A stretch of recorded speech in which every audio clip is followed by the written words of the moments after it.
say the cat is in the sack when you are not the cat in the sack. It was in the year of 2012, a wet and rainy June.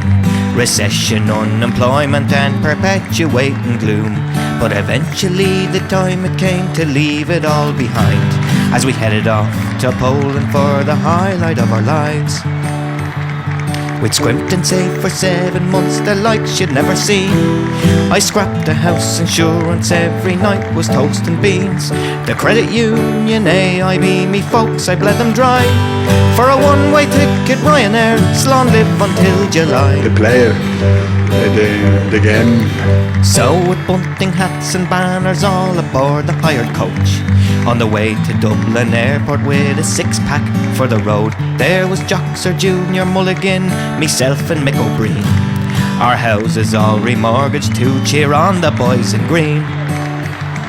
The crack, sure it was 90 inside the airport bar.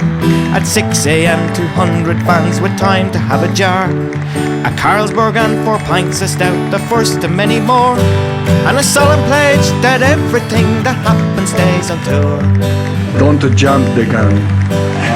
Oh, the heat was unforgiving when in Poznan we arrived. A mad scramble for the luggage and the factor 55.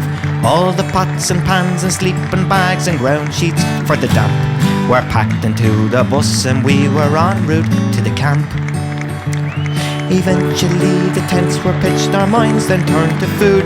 Joxer said to not try local grub would be considered rude, but thoughts of Polish sensitivities were soon knocked on the head when Mick produced a pack of rashers and a pan of Brennan's bread. Be careful the cat. Next up it was decided it was time to hit the town. In the market square a sea of green covered every inch of ground. A sing-song had started up saluting Robbie Keane, and 1,000 voices called out for a team of Gary Breens. The session seemed unending, we hadn't got a care. €1 for a pint of beer, we felt like millionaires. Oh, the lads were in their glory with the talent all around, and Mick complained there weren't boards like these back home in Cavan Town. We must believe this.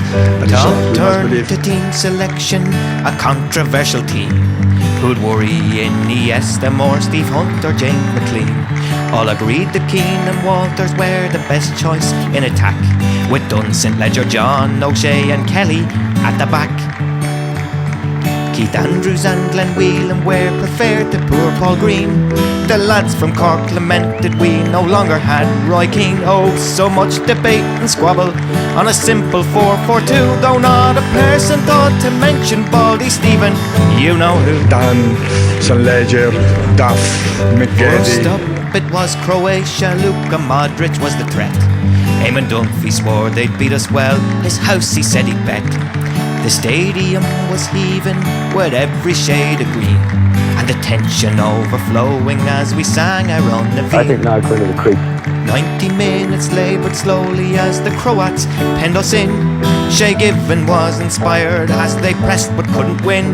Then McGeady rose the highest to a ball in extra time, and Eamon Dunphy contemplated moving out of Dublin 9. I don't care. You can throw me off this panel, but I'm going to speak my mind. Then was delirium and Trap appealed for Cam, but his team had won the hearts of every Irish girl and man. Back home in drunken revelry they danced out in the rain and argued by how many goals we'd slay the mighty Spain. But no matter how we daydreamed, it wasn't meant to be.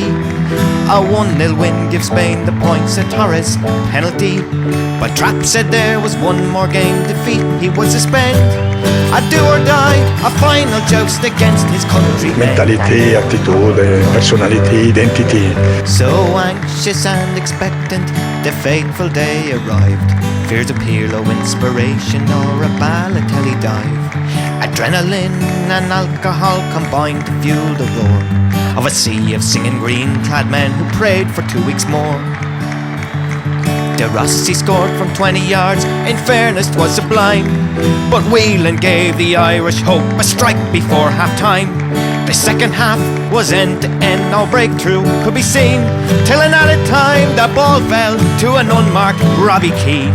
What a great performance in from the start to the end. Pandemonium and ecstasy, the stand began to sway. Those cheers were heard in Ireland when he stuck the ball away. Total strangers started kissing, plastic hammers filled the air. Manuela ran the touchline, stripped off to her underwear. Then Robbie celebrated with a cartwheel and a bow. Delaney joined the frenzy, threw his tie into the crowd.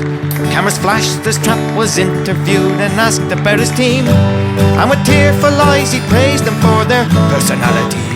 I am a little bit emotional. Oh, the details I remember of that night are far and few, though safe to say a mighty celebration did ensue. We died and gone to heaven, Joxer said he'd not go back to grey skies, unemployment and that poxy household tax.